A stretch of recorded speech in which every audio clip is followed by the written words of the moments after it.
Bueno, ahora sigo con el libro de Emoción Laice, sacando cosas de ahí, porque me parece muy completo, muy completo. Ahora hice un estudio, pues, justamente para justificar que él fue la diócesis que no permitió la comunión en la mano. Y creo que hasta el día de hoy es así, en San Luis en Argentina, San Luis de la Punta. Bueno, entre los comentarios dice, el fin de la liturgia, claro, y de todas las demás obras de la Iglesia, no puede ser otro que el fin de la redención, es decir, la santificación de los hombres en Cristo y la perfecta glorificación de Dios. Aquí está mencionando el documento sobre la liturgia del Concilio Vaticano II, Sacrosanctum Concilium. Y eso es lo que dice. Es decir, ese fin de la liturgia es la santificación de los hombres en Cristo y la perfecta glorificación de Dios, realizadas por Cristo, principalmente por el misterio pascual, renovadas en la acción sacramental de la Iglesia. Esta es en consecuencia la acción sagrada por excelencia. ¿A qué nos estamos refiriendo? A la Eucaristía. A la Eucaristía. La Eucaristía, dice, es la cumbre a la cual tiende la actividad de la Iglesia y al mismo tiempo la fuente donde emana toda su fuerza. Sacrosanctum Concilium número 10. Ya después lo va a decir de nuevo en Lumen Gentium, que la Eucaristía es la fuente y culmen de la vida espiritual de la Iglesia, y también dirá en otra parte que es fuente y culmen de la vida, de la misión de la Iglesia. Todo parte de la Eucaristía y todo regresa a ella. Cuando vamos a la periferia, tenemos que ir desde el centro, desde Cristo, a llevar a Cristo, a llevar a la Eucaristía. Desde ahí partimos y con una vida eucarística. El misionero tiene que tener una vida eucarística, si no es acción humana y además para su propia gloria, ¿no? Lo que yo hago, los que di de comer, lo que hice esto, aquello, no, tú no has hecho nada. Es Él el que hace en nosotros, pero todo tiene que partir de la Eucaristía, de los momentos de oración, en silencio con Él, frente al sagrario, con el Santísimo expuesto, en contemplación, en la misa bien celebrada, en l'ars celebrandi. El sacerdote tiene que celebrar bien la misa, para que además participen bien los fieles. Y luego también llevar la Eucaristía a los demás, llevar todos los sacramentos y atraer a todos de nuevo a la Eucaristía, llevarlos a la Eucaristía nuevamente. Como acción humana, dice, la liturgia tiene, es especificado por su fin. Dice, el fin principal es la gloria de Dios. Pero también es una gran instrucción para el pueblo fiel. Los sacramentos están ordenados a la santificación de los hombres, a la edificación del cuerpo de Cristo y, en definitiva, a dar culto a Dios. Pero en cuanto signos también tienen un fin pedagógico. No solo suponen la fe, sino que a la vez la alimentan, la robustecen y la expresan por medio de palabras y de cosas, los gestos. Entonces, a mí que me digan, a ver, ¿en qué robustece la fe? En ir a tomar la comunión de pie, caminando y en la mano. ¿En qué? Todo lo contrario, la debilita la fe. Todo lo contrario. En cambio, ver que se está arrodillado frente al Santísimo, con todo el cuidado, con las patenas, con la tela debajo, con todo, para dar la comunión y que se hace en silencio. Eso llama, eso es un fin pedagógico muy grande. Eso alimenta la fe, la robustece a la fe. La liturgia es pues pedagogía del dogma. La liturgia está enseñando el dogma. Y si bien este no es su fin primario, sin embargo es un verdadero fin. Igual es un fin.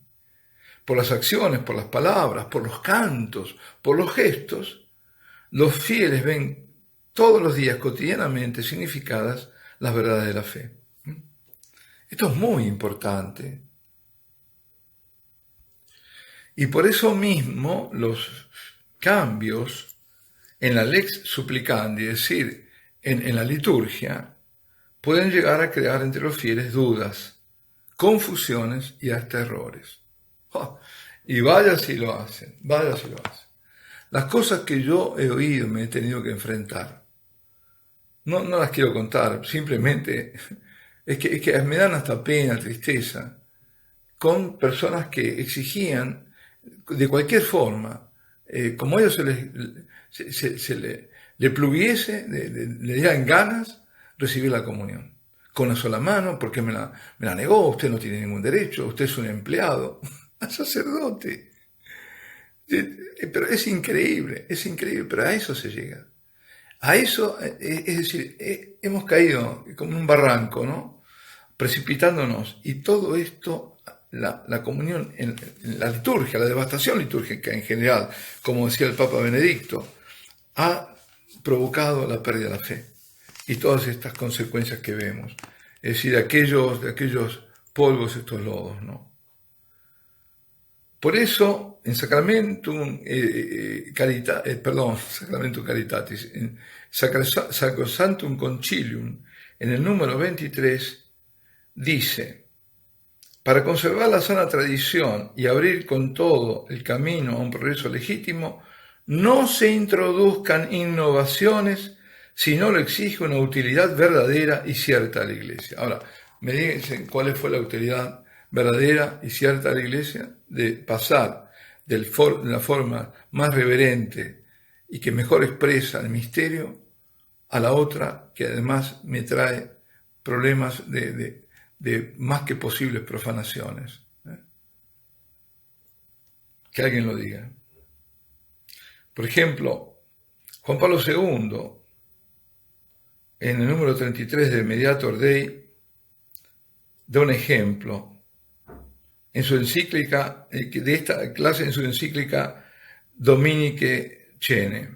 Dice: debemos reflexionar sobre ello especialmente nosotros, sacerdotes de la Iglesia Romana Latina, cuyo rito de ordenación añade en el curso de los siglos el uso de ungir las manos del sacerdote. Por eso, cuán elocuente, aunque no sea primitivo, es en nuestra ordenación latina el rito de la unción de las manos, como si precisamente a estas manos fuera necesaria una especial gracia y fuerza del Espíritu Santo. Fijémonos, ¿no? Es decir, en la importancia de la mano del sacerdote. Ya lo volveremos a ver todo esto. Bueno,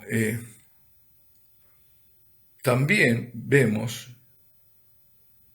lo que decía Pío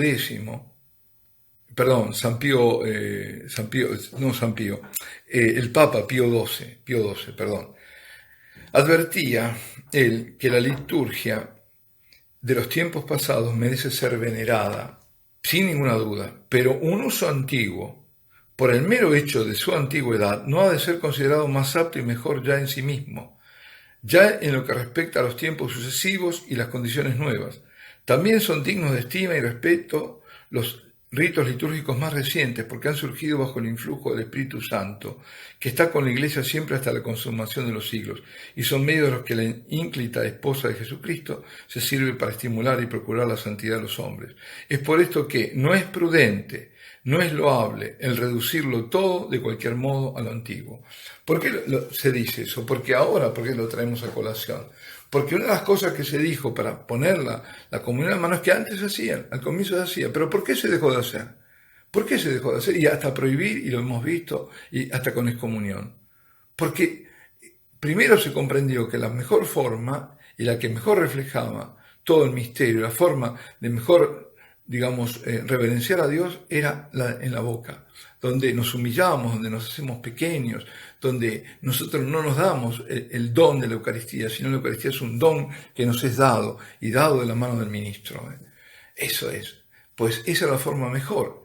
Bien, entonces no es porque lo antiguo era mejor, sino que dejó de serlo. Y por algo, más de 1000 años tuvimos la comunión en la boca, y de golpe se corta. Bueno, a ver si, tenemos algún minuto más.